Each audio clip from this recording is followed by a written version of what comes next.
예레미야 32장 36절에서 44절 말씀 교독하시고 마지막 절 같이 보겠습니다. 그러나 이스라엘의 하나님 여호와께서 너희가 말하는 바 칼과 기근과 전염병으로 말미암아 바벨론 왕의 손에 넘긴 바 되었다 하는 이 성에 대하여 이와 같이 말씀하시니라. 내가 그 영과 불안과 큰 분노로 그들을 쫓아오 보내었던 모든 지방에서 그들을 모아서 그곳으로 돌아오게 하여 완전히 알게 할 것이라. 그들은 내 백성이 되겠고 나는 그들의 하나님이 될 것이며 내가 그들에게 한 마음과 한 길을 주어 자기들과 자기 후손의 복을 위하여 항상 나를 경외하게 하고 내가 그들에게 복을 주기 위하여 그들을 떠나지 아니하리라 하는 영원한 언약을 그들에게 세우고 나를 경외함을 그들의 마음에 두어 나를 떠나지 않게 하고 내가 기쁨으로 그들에게 복을 주되 분명히 나의 마음과 정성을 다하여 그들을 이 땅에 심으리라. 여호와께서 이와 같이 말씀하시니라. 내가 이 백성에게 이 큰 재앙을 내린 것 같이 허락한 모든 복을 그들에게 내리리라. 너희가 너희를 황폐하여 사람이나 짐승이 없으며 갈대인의 손에 넘긴 바 되었다.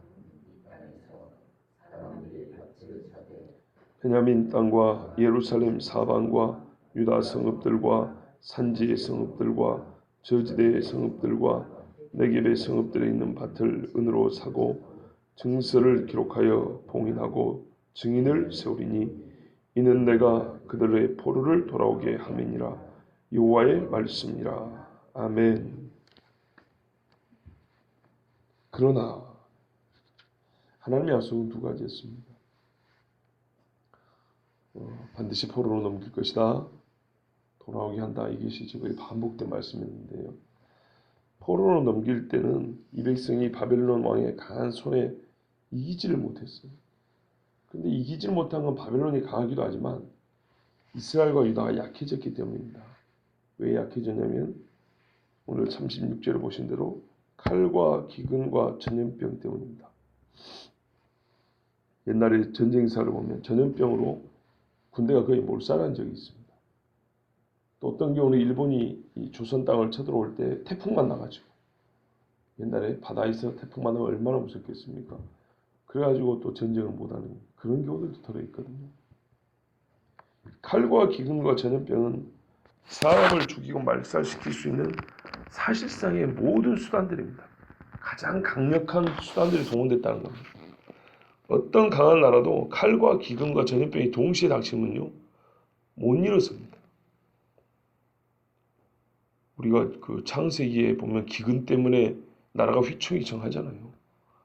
근데 칼하고 전쟁하고 기근하고 거기다 전염병이 세 개가 한꺼번에 오면 어떤 나라가 서겠습니까? 그래서 하나님이 이스라엘과 유다를 무너뜨리고 바벨론 왕의 손에 넘겨버렸습니다. 이게 하나님이 나라를 무너뜨리는 사실상 하나님한테는 너무 쉬운 방법인데요. 인간한테는 치명적인 이 사건들입니다. 대신에 하나님은 이제 그들에게 꼭 반대 회복을 약속합니다. 칼과 기근과 전염병이 나라를 무너뜨리는 절대적인 수단이었다면 꼭 그것과 같은 정도의 강함으로 절대적인 방법으로 나라를 일으킨다는 얘기입니다.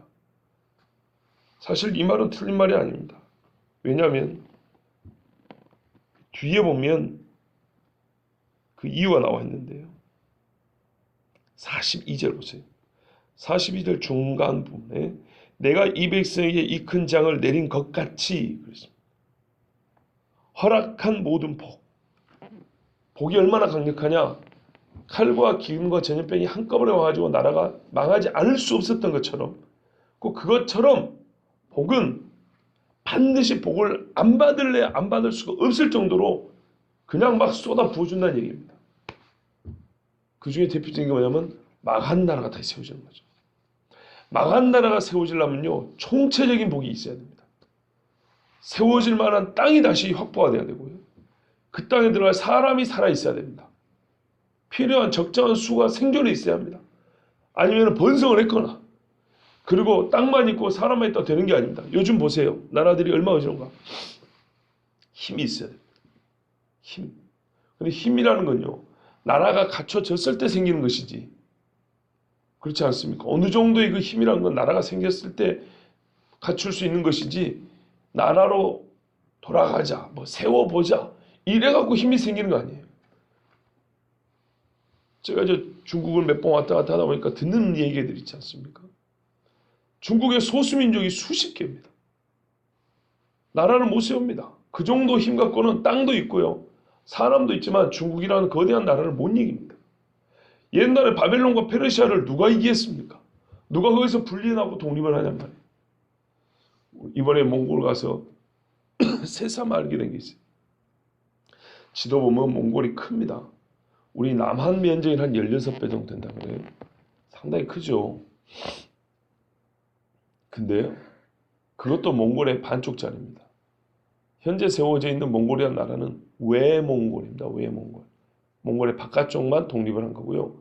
내몽골 지역은, 안쪽에 있는 몽골은 중국에 속해 있습니다. 그래서 중국에 오면 내몽골 자치주라고 되어 있습니다.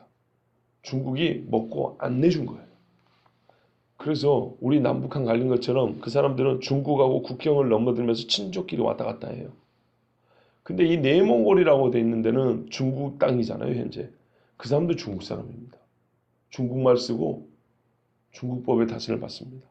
옛날에 그 강력한 몽고 제국이 반은 중국에 들어있고 반은 사실상 러시아 식민지였습니다. 근데 러시아가 독립을 시켜준 겁니다. 90년 동안. 그래서 지금 가면 반은 중국말 쓰고 반은 러시아 글자를 씁니다. 몽골 말이 있는데도 불구하고 표기를 할 때 전통 몽골 글자를 못 쓰고 러시아 글자를 갖다 쓴다고. 이게 하나의 국가가, 즉 한 나라가 남의 나라의 손에 넘어간 다음에 독립을 한다 하여도 필연적으로 취할 수밖에 없는, 뭐랄까요, 불완전한 옛적의 나라를 다시 완전히 회복한다는 것은 그토록 어렵다는 얘기를 하는 겁니다. 그런데 하나님이 복을 주시니까 어떻게 된다고요? 어떤 땅도 생기고, 다 죽은 줄 알았던 사람들이 어마어마하게 살아있고, 그들이 흩어졌기 때문에 무슨 정치적인 힘을 발휘하기 어려운데 세상에 한 나라를 가지고 있는 것만큼이나 강력한 힘을 갖고 있어서 국가를 세운다. 이거는 역사상 있을 수가 없는 거예요. 그러니까 우리가 역사상 이런 일이 없었다고 할 때 이스라엘의 독립을 얘기한단 말이에요. 그냥 단순히 독립이라는 이 한 글자만 하더라도 불가능한 일인데, 독립을 하기 위해서 수반돼야 되는 조건과 상황이라는 것이 그리 쉬운 얘기가 아니잖아요. 우리 조상들도 일본한테 독립하려고 얼마나 애를 썼습니까? 그 되냐 이 말이에요. 그렇게 어려운 이야기입니다. 그런데 하나님이 강한 나라였던 이스라엘을, 중도에서는 옛날에 조그마하지만 지금과 같이 강한 나라였어요. 작지만 강한 나라. 근데 이 나라를 칼과 기근과 전염병을 한꺼번에 줘버리니까, 옛날에 애굽이 기근 때문에 휘청이 처할 때 요셉 안 있으면 망하는 거 아닙니까? 그렇죠. 하나님의 천사를 보내가지고 아수르 군대든 누구 군대든 전염병을 한 방에 하루에 몇 명씩 죽어버리지 않습니까? 그런데 이 칼하고 전염병과 기근이 한꺼번에 오니 누가 남아나겠냐고. 그 강력한 심판의 힘으로 하나님 이스라엘이 복을 주고 돌이킨다는 얘기입니다. 꼭 그와 같이 이게 하나님의 약속이었어요. 아무도 못 막아요. 그러니까 그게 우리 현대사에 본 기가 막힌 몇 대 사건에 들어가는 게 이스라엘의 독립과 6.1 전쟁 아닙니까? 누가 막습니까? 누가 이깁니까? 아무도 못 이깁니다. 자, 보라! 보라! 하나님이 뭐 전능하시지만 우리 인간의 어법을 따르더라도 자신감이죠. 보라! 내가 노여움과 분함과 큰 분노로 그들을 쫓아 보내었다. 아, 내가 그렇게 했다. 왜요? 너희가 나를 분노하게 했기 때문이다. 그런데 모든 지방에서 그들을 모아 들여 이곳으로 돌아오게 하리라. 안전히 살게 할 거다. 이제는요, 이 땅에 돌아오게 나면 어떻게 합니까? 옛날에는 노여움인데 분함과 큰 분노였는데 지금은 돌아오게 하여서 하나님이 거꾸로 잉태와 풍요와 건강으로 이 백성을 살게 할 겁니다. 이곳은 바로 약속의 땅이요. 이 땅은 하나님이 지켜주신 땅입니다. 앞으로 전쟁이 있기는 있다 하더라도 더 이상 칼이 그들을 물러나게 하지는 못할 것이고 기근이 이스라엘 사람을 배를 곪게 하지는 않을 것이고 전염병이 그들을 하루아침에 수만 명씩 죽게 하는 일은 없을 겁니다. 다만 성경에 의하면 외세 때문이라기보다는 이스라엘 백성이 아직 하나님의 돌이킨 이 은혜를 받고서도 은혜를 잘 몰라요. 우리도 그렇잖아요. 하나님 앞에 구원을 받고서도 까먹고 살 때가 있죠. 그리하여 큰 실수를 저지를 건데 그게 바로 적그리스도하고 조약을 맺는 거예요. 예루살렘 평화조약을 맺는. 그것 때문에 성경이 말한 야곱의 환난의 때를 겪기를 할 겁니다. 자기들의 허물과 무지 때문에. 그러나 전쟁이 있어가지고 이스라엘이 옛날처럼 망해 없어진다. 이런 일은 없다는 말씀입니다. 이렇게 돌이키시는 최종 목적이 뭡니까? 38절입니다. 그들은 내 백성이 되겠고 나는 그들의 하나님이 될 것이다. 하나님이 이스라엘을 처음 부를 때 출애굽 시킬 때 주신 약속, 이게 그거 아닙니까? 한 번도 바뀌거나 하나님이 포기한 적이 없는 이스라엘을 향한 하나님의 사랑과 그들을 구원한 목적입니다. 하나님은 이스라엘이 무너지고 다시 세우고 무너지고 다시 세우고 소위 말해서 약속을 다시 갱신하고 기억나게 할 때마다 주신 말씀이 똑같아요. 너희는 내 백성, 나는 너희 하나님. 이야, 멋지죠? 최근에 어떤 연예인들이 오래 교제했는데 서로 막 헤어졌다 다시 만나고 그랬나가 봐요. 남녀가 두 사람이 헤어지고 다시 만난 것만 하더라도 쉬운 일이 아닌데 한 나라가 수백 년 아니 수천 년을 이어오면서 하나님 앞에 동일한 사랑을 받고 있어요. 동일한 약속을 보장받고 있다고요. 이거는 사람이 할 수 있는 것이 아닙니다. 완전히 신실한 하나님이시기 때문에 가능한 겁니다. 그러면 이스라엘이 하나님의 백성이 되고 여호와는 그들의 하나님이 되시는 일이 일어날 때에 이스라엘이 받는 복은 뭐냐? 아까 제가 42절을 미리 봤지만 이제 40절부터 그 복이 나와 있습니다. 그때 돌이키면 어떠냐? 그냥 나라만 와서 땅이나 차지하고 살면 다시 농사만 지면 그게 복이냐? 아니죠. 항상 말이죠. 내 영혼이 잘된 것 같이 범사가 잘된다. 네 영혼이 망해서 나라가 망한 겁니다. 영혼이 하나님 앞에 잘되고 돌이킬 때 나라를 찾는 겁니다. 그 원리 원칙이 바뀌지 않습니다. 39절 보시면 내가 한 마음과 한 길을 주리라. 신명기에 주신 말씀대로 네가 마음을 다하고 뜻을 다하고 목숨을 다하여 주는 하나님을 사랑하라. 이 마음과 한 길은 뭡니까? 다시 하나님의 법, 율법을 따르는 겁니다. 다른 신을 따르거나 다른 법을 길로 삼지 않을 것입니다. 오직 하나님만 섬기고 여호와의 율법만 길로 삼을 겁니다. 우리가 이걸 에스라 설교에서 봤습니다. 돌아온 에스라, 느헤미야, 이때 사람들의 마음을 보세요. 수문학 광장에 모여 우리에게 하나님의 율법을 가르쳐 주소서 요청을 했습니다. 에스라가 비가 오는 데 가서 읽으니까 모든 성도들이 다 일어나서 들었어요. 들을 때 눈물을 펑펑 흘렸어요. 그런 다음에 복이 주어졌어요. 여호와의 성일 축제의 날이 주어졌어요. 멋지죠? 정말 멋지죠? 한 마음과 한 길을 주어. 여러분 여호수아의 마지막 다짐이자 유언이 뭐였냐면요. 여호수아서를 보면 그러므로 이제는 여호와를 경외하며 온전함과 진실함으로 그를 섬기라. 이게 마음 아닙니까?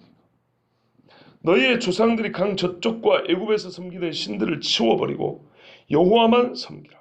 만일 여호와를 섬기는 것이 너희에게 좋지 않게 보이거든 너희 조상들이 강 저쪽에서 섬기던 신들이든지 또는 너희가 거주하는 땅에 있는 아모리 족속의 신들이든지 너희가 섬길 자를 오늘 택하라. 오직 나와 내 집은 여호와를 섬겨노라. 이게 하나님이 이스라엘이면 누구에게라도 원했던 삶입니다. 여호수아는 이거를 살았고 이대로 백성에게 가르쳤습니다. 하나님은 예레미야를 통해 똑같은 말씀입니다. 한 마음과 한 길. 바로 이 여호수아 같은 마음, 갈렙과 같은 믿음을 얘기하는 겁니다. 그리고 한 마음과 한 길을 따른다 하면 한마디로 정리하면 이건 여호와를 경외한다는 겁니다. 여호와를 경외함. 오직 여호와를 경외하는 일만 나 자신과 나의 후손을 위한 복이 됩니다. 정말로 영혼이 잘됨과 같이 범사가 잘됨이라는 요한 3서 말씀은 어떻게 이루냐면 내가 하나님을 경외할 때 내 후손도 복을 받는다는 겁니다. 어제 저희 동기 목사님 두 분이 방문을 했습니다. 한 분은요 연세가 64세, 63세 정도 되십니다. 그리고 한 분은 저하고 나이가 똑같은 목사입니다. 이 친구는 부산 앞에 있는 가덕도로 간다고 가기 전에 한번 방문한 거고요. 이 나이가 많은 동기 목사님은 그 몸이 좀 안 좋아가지고 한 두어 달 전에 석 달 가까이 됐네요. 아산병원에 입원했을 때 제가 한번 찾아뵀었거든요. 그래서 이제 본인도 한번 찾아온 거예요. 그런데 이분들 대화하면서 특히 나이 많은 목사님 이런 이야기를 했어요. 본인이 후회하는 거 정말 지금 너무너무 안타까운 일이 한 가지 있는데 그게 뭐냐면 본인이 젊을 때 대형 교회를 다녔어요. 아주 큰 대형 교회를 다녔어요. 유명한 교회였습니다. 근데 거기서 너무너무 열심히 사역을 했다 그랬어요. 젊을 때니까. 그때 그 자녀들이 결혼을 빨리 하고 큰딸이 저랑 동갑이에요. 그런데 그 밑에 둘, 셋 이렇게 있는데 교회가 너무 시스템이 잘 돼 있는 거예요. 뭐 유치부, 초등부, 뭐 교사들도 훌륭하고 또 그 교회는 주로 엘리트들이 많이 나는 교회였어요. 그러니까 많이 배우고 많이 가진 사람들이 있어가지고 주로 그런 사람들이 다니는 교회였어요. 그러니까 이 대단한 사람들이 자기들 자식 잘 가르쳐줄 줄 알고 주일 동안 그렇게 맡겼다는 거예요. 근데요, 어제 그분이 다른 거는 빼고 저한테 후회한다. 또는 정말 가슴 아프게 생각하는 딱 한 가지인데 그 한 가지였어요. 나는 유명하고 큰 교회고 많이 배운 목사들도 있고 시스템이 잘 갖춰져 있으니까 나는 우리 자식들을 잘 가르칠 줄 알았다. 근데 제가 그 딸이 셋인데요. 그 집 딸들을 만나본 적이 없는데 가장 실패하고 가장 후회된 게 그거라는 거예요. 우리 집 딸 셋이 그분의 말씀에 하면 이술 똑바로 안 믿는 거예요. 그런데 그 동네 교회 다니는 애들 있죠. 동네 교회. 훨씬 열악한 환경에 교사도 별로 그렇고 교육자들 수준도 뭐 별로 그런 것 같고 그냥 막 동네에 있는 옛날에 대형 백화점하고 동네 구멍가게 비교하듯이 여기는 대형 백화점 같은 그런 교회고 동네 구멍가게 같은 그런 동네 교회에 거기 다닌 애들이 지금 훨씬 더 30년 40년 지나 보니까 훨씬 더 훌륭한 신앙이 나는 거예요. 결과는 그렇게 다르다는 거예요. 뭐 한 사람만 비교해서 그런 게 아니고 전체적으로 그렇다는 거예요. 그래서 우리한테 할 말은 교회는 동네 교회. 자식들을 가르치려면 동네 교회에 데리고 다니라고. 그 동네 애들하고 같이 기도하고 동네를 같이 어울리면서 신앙생활하고 교회 가서 예배하고 뭔 일 있어도 교회 가서 놀든지 어쩌든지 교회 어른들의 야단도 좀 듣고 지도를 받으면 이래야 애들이 신앙생활 똑바로 하지. 유명하고 큰 교회라고 다 데리고 가가지고 거기서 엄마와 애가 분리되어 있는 거예요. 이해되시죠? 큰 교회 애들만의 공간이 따로 있어요. 그러니까 이 교회는 놀이시설도 잘 돼 있고 뭐 선생님들이 봐주라고. 근데 그게 망하는 거였다는 거예요. 엄마의 온기가 없는 교회, 아빠의 눈과 떨어져 있는 교회 생활이라는 것은 교회 안에는 있지만은 신앙을 제대로 배우지 못하는 그렇게 좋지 않은 환경에 불과했다는 거예요. 그게 너무 역력하게 차이가 난다는 거예요. 진짜 자기 눈에는 별거 아닌 교회 다니는 애들이 지금 교회에 기둥 같은 일꾼들이 되어 있다는 거예요. 자기 자식 또래들 말이죠. 그걸 너무 안타까웠어요. 저도요. 최근 들어 더욱 분명해진 사실이 있었어요. 제 또래만한 제 또래 친구들, 애기들이 저보다 비슷하지 않습니까? 조금 결혼 빨리 한 애들은 뭐 초등학교 고학년 애들 있고, 좀 늦게 한 애들은 이제 뭐 기어 다니는 애들 있고, 뭐 이렇게 이제 애들 있잖아요. 근데 대체로 비슷비슷합니다. 제 주변에 제가 목사니까 목사 친구들이 많지 않습니까? 근데 그 목사들은 또 일반 사람들에 비해서 애들도 많이 낳는 편이죠. 그 자녀들 중에 아직까지 기도할 줄 아는 아이 한 명을 못 봤어요. 한 명을. 자, 선교사들도 제법 만나봤지 않습니까? 선교사님들 자녀 중에 기도할 줄 아는 아이를 한 명을 못 봤어요. 그게 한 20살이나 돼야 가능하냐? 아니더라고요. 우리 애들 보니까 4살이면 돼요. 늦어도 5살이면 돼요. 제 자신을 높이려고 하는 얘기가 아닙니다. 저는 농담이 아니라 진짜 기가 막히게 하는 얘기입니다. 제가 우리 애들한테 기도를 따로 가르치지 않았습니다. 제가 목사라고 밤만 되면 애들 막 달달 볶으면서 이리 와, 성경 펴, 읽어, 기도해, 막 그래 막 안 하면 막 몇 대로 야단치는 줄 안 그래요. 똑같아요. 살짝 별로 신경 못 씁니다. 그런데 말이죠. 희한하게 우리 집 애들은 셋 다 4살, 5살 되면 지 입으로 기도를 하더라고요. 그러면 이게 뭐가 대단하냐면 대단한 게 아니에요. 이유 뭔지 아십니까? 엄마 아빠 예배하는 자리에 애가 같이 있는 겁니다. 이게 엄청난 복이에요. 특별하게 교훈을 보여줄 수 아니에요. 우리는 일주일에 한 번 가정예배 드리지만 어떤 님은 일주일 내내 가정예배를 드리는 집도 있어요. 그런데도 불구하고 왜 애가 기도를 못할까요? 공통적인 지금까지 한 집을 못 봤다니까요. 한 집을. 반은 그러고 반은 안 그러면 뭐 약간의 차이, 그게 아니고, 그래서 제가 너무 궁금해요. 근데 이것저것 다 빼고 결정적인 이유를 하나 찾으면 이거예요. 여호와를 경외함. 매사에 특별히 기도를 가르치긴 해야 됩니다. 사실 성경대로 기도를 가르쳐야 하는데 그렇지 못하더라도 매사에 여호와를 경외함이 없으면 자녀들은 부모랑 같이 교회 생활하지만은 하나님 앞에 서 있다라는 의식을 못 갖게 되고요.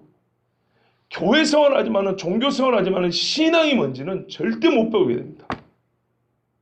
그럼 적어도 목사 선교사들이 그 수고를 한다 하지만 하나님 앞에 무릎 꿇고 진실로 하나님을 경외하여 하나님을 섬기는 모습을 못 보여줬다는 말입니다. 100%는 아니지만은 지금까지 한 명을 못 봤다는 것은 공통점을 뽑으면 그것밖에 뽑을 게 없어요. 뭐 그들이 인격이 좀 덜 돼가지고 인품이 좀 별로 안 좋아서 또 성격이 문제라서 뭐 가정교육 방식이 잘못돼서 뭐 교육학을 못 배워가지고 뭐 돈이 없는 집이라서 또 아니면 너무 잘 살면 이런 것들은 부차적인 문제고요. 그건 남의 집안 형편을 알지도 못해요 우리가. 근데 딱 한 가지 드러나 확인되는 사실은 이거예요. 여호와를 경외하고 하나님을 두려워하고 하나님이 보고 계신다. 다 잘한 건 아니지만 우리의 생각이 중요하다는 거예요. 우리는 하나님 앞에 살고 있다. 이 한 가지가 아이들 마음에 들어가면 그 다음은 하나님을 경외하는 집, 하나님 앞에 사는 우리는 어찌해야 되는가에 대해서 일상이 자동적으로 달라지게 돼 있어요. 그리고 자동적으로 달라질 때 신앙은 기도가 중심 아니겠습니까? 기도를 하게 돼 있어요. 근데 어제 그 목사님의 고백을 통해서 거의 이게 확실해진 거예요. 그분의 신앙은 본인 신앙은 괜찮습니다. 예? 상당히 엄격합니다. 그런데 왜 그런가? 여러 가지 이것저것 생각해 봤을 때 교회 생활을 어떻게 하느냐도 중요하고요. 또 좀 더 넓혀서 봤을 때는 여호와를 경외함. 본인 말도 그래요. 본인 자녀들이 자랄 때 자기가 그 큰 교회 다니면서 일은 많이 했는데 진짜 하나님을 경외한 신앙생활이라는 건 본인도 별로 없었다는 거예요. 너무너무 중요한 이야기입니다. 여러분 이거를 저의 판단이나 하나의 사례로 생각하지 마십시오. 저는 이 39절 말씀에 실제를 예를 들어 드는 것이지 제가 삶을 보고 판단한 것을 여러분에게 그냥 성경과 무관하게 하나의 억지를 부려가지고 교훈을 주라는 게 아니고 오늘 말씀이 이렇게 되어 있지 않습니까? 그리고 우리의 삶을 봤더니 실제 이 말씀대로 우리의 삶이 사라지더라. 이 말씀대로 우리 삶에 나타나더라는 것을 저는 어제 그 목사님들 통해서 확인을 했다는 얘기입니다. 확인. 여호와를 경외하지 아니하면 나와 내 후손이 절대 복을 못 받습니다. 그 복주의 복은 뭐냐면 말 그대로 내 후손도 하나님을 경외하는 거예요. 내 후손도 하나님 말씀의 길을 따라 사는 거고요. 온 몸 마음이 하나 돼요. 다 하나님밖에 없어요. 한 마음으로 하나님과 동행하는 거예요. 미가세 사람아 주께서 기뻐하시는 것이 무엇인지 너에게 보이셨나니 그러잖아요. 하나님의 말씀을 지키고 하나님과 동행하는 것을 최후에는 동행하는 것. 그런데 성경이 또 뭐라고 하는지 아십니까? 사람이 두 마음을 품고야 어떻게 동행할 수 있겠냐? 한 길을 가겠네 이랬다고. 여호와와 동행한다는 것은 한 마음입니다. 에베소서인가 빌립보서인가 죄송합니다 헷갈려 한 2장인가 보면 뭐냐면 너희가 한 마음과 한 뜻으로 한 생각으로 세 번이나 반복이 되어 있어요. 교회도 그래야 된다고 되어 있어요. 자 여러분 그들이 내 백성이 되고 내가 그들의 하나님이 된다는 것은요 한마디로 여호와를 경외하는 것인데 이 여호와를 경외한다는 것은 마음이 둘로 나뉘지 않고 완전히 하나님과 연합된 마음이어야 돼요. 내 방법 따로 하나님 방법 따로 내가 세운 법 따로 하나님 법 따로 아니에요. 하나님 법에 나의 삶의 법이 일치가 돼야 돼. 그러면 나의 삶은 하나님의 울타리 아래 있기 때문에 당연히 복을 받고 나의 후손들도 당연히 복을 받게 돼 있습니다. 너무나 당연한 사실이에요. 그래서 보시죠 40절에 나는 그들에게 복을 주기 위해 그들을 떠나지 않아. 나는 작정했다는 거야. 하나님은 복주로 작정을 했어요. 칼과 기근과 전염병을 보낼 때 망하게 하려고 작정을 하신 것처럼 복을 주려고 작정. 이게 뭐라고요? 영원한 언약 그랬어요. 영원한 언약. 영원한 언약이 뭡니까? 여호와를 경외하여 한 마음과 한 길을 따라. 그래서 하나님의 백성이라고 불리는데 전혀 부끄러움이 없는 나라로 만들겠다는 거예요. 이게 영원한 하나님의 약속이에요. 영원한 약속이에요. 영원한 거. 절대로 바뀌지 않아요. 그래서 뭐래? 또다시 반복하죠. 이 영원한 약속을 세우고 그들에게 어떻게 해요? 나를 경외함을 그들의 마음에 두어 나를 떠나지 아니하게 한다. 하나님이 이제는 여호와를 경외하는 마음을 막 부어줘 버려요. 그러니까 누구도 하나님을 섬기는 이걸 막지는 못해. 에스라가 다시 이 백성을 살려면 그 열정을 막지는 못해요. 느헤미야가 성벽을 세워서 영화로운 성 예루살렘을 다시 세우는데 아무도 못 막아요. 산발락과 도비야가 막 조롱을 하고 암살하려고 하고 무시하고 무너뜨리려고 아무리 해도 절대 못 막아요. 하나님은 이스라엘이 복을 주에서 떠나지 않는다 그랬습니다. 복을 주기 위해 떠나지 않는다. 하나님이 떠나면 복이 없어요.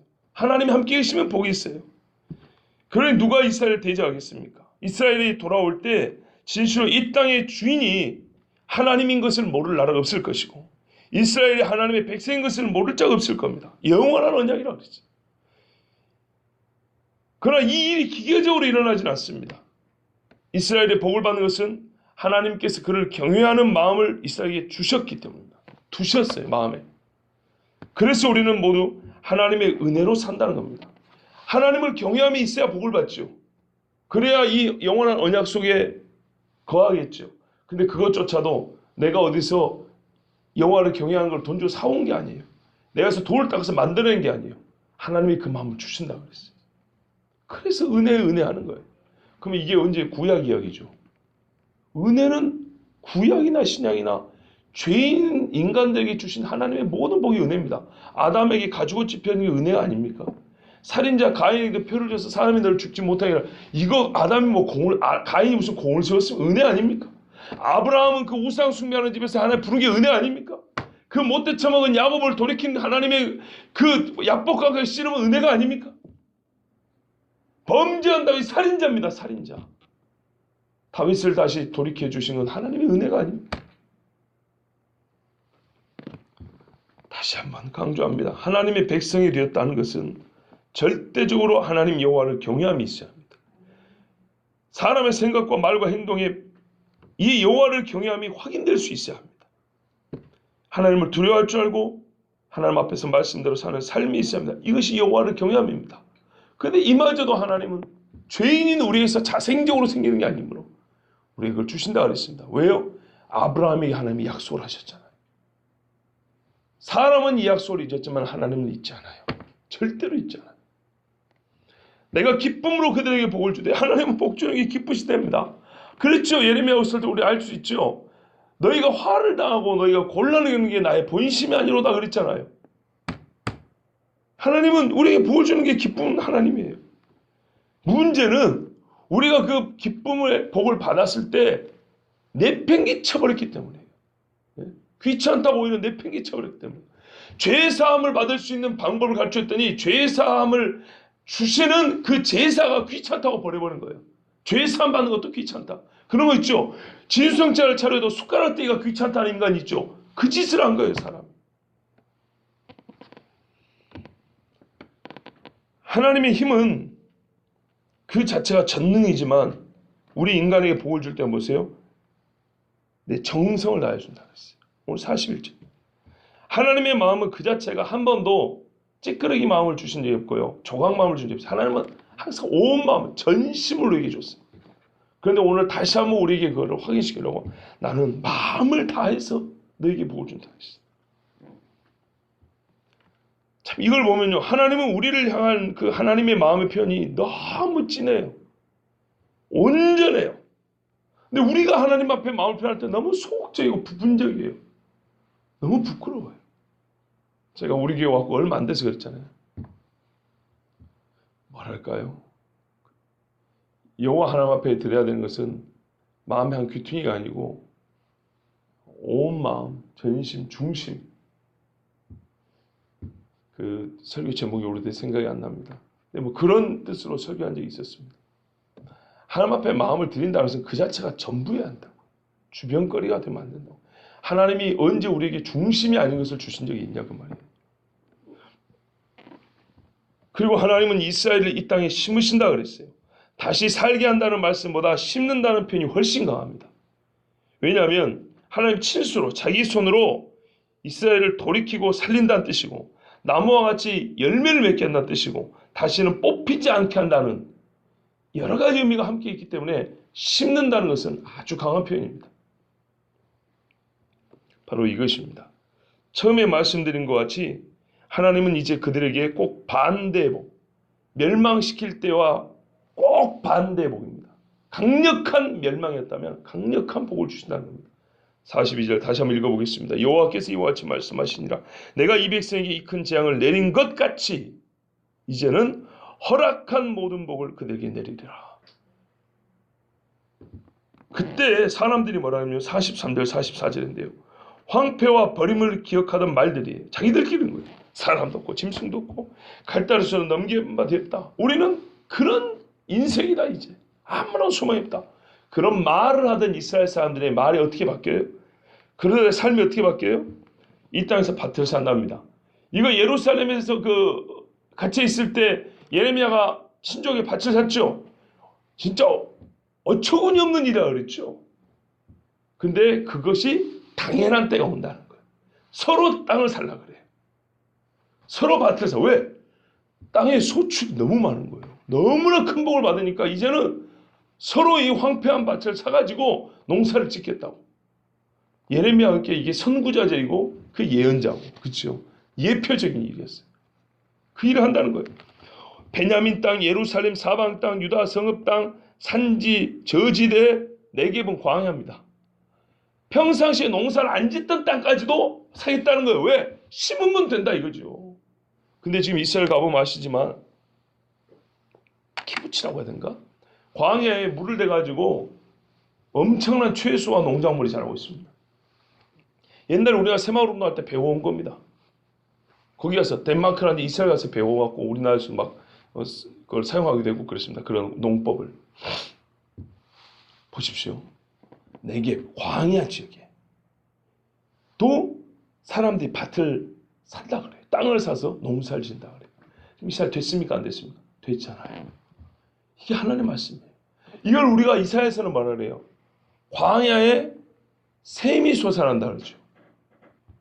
이사야 43장인가 몇 장 보면 나오잖아요.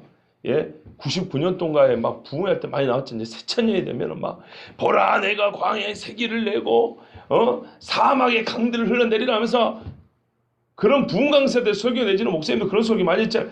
나도 그런 설교 듣고 그때 보냈는데요. 맞죠? 그 이사야의 예언하고 지금 예레미야에게 주시는 하나님 말씀하고 그게 같은 그 이야기가 그 이야기인 거예요. 그게 어떻게 일어나요? 이사야도 40장 이후는 이사야 회복 이야기거든요. 하나님 앞에 회개하고 돌아온 백성, 하나님이 보라 내가 세를 행할 때 그때 이스라엘을 돌이킬 때는 뭐예요? 사막과 광야에 길도 없는 거 어디로 갈지 모르는 거기에 목적지가 정해진 길이 생기고 강물이 흘러나와서 사람들이 가고 풀이 자란다잖아요. 동물들도 살고. 그 지금 예레미야도 똑같이 얘기하고 있잖아요. 예레미야가 얘기하고 이사야가 얘기한다보다는 하나님의 영원한 약속이 동일하기 때문에 예레미야 선지자에게도 그걸 말씀해주고 그보다 앞선 이사야 선지자에게도 말씀해 주셨던 겁니다. 하나님은 말이 바뀌는 법이 없어요. 그래서 이 사람들이 이 일이 너무 중요하고 이 땅이 너무 좋은 땅이니까 뭐래요? 돈 서로 주고받고 증서를 기록하고 봉인하고 증인까지 세우고 예레미야가 했던 거 똑같이 하는 거예요. 사람들이 예레미야 보고 이 또라이 아니야 그랬을 거라고 그때 당시에는. 근데 이게 길어야 몇 년 안 있고 났어.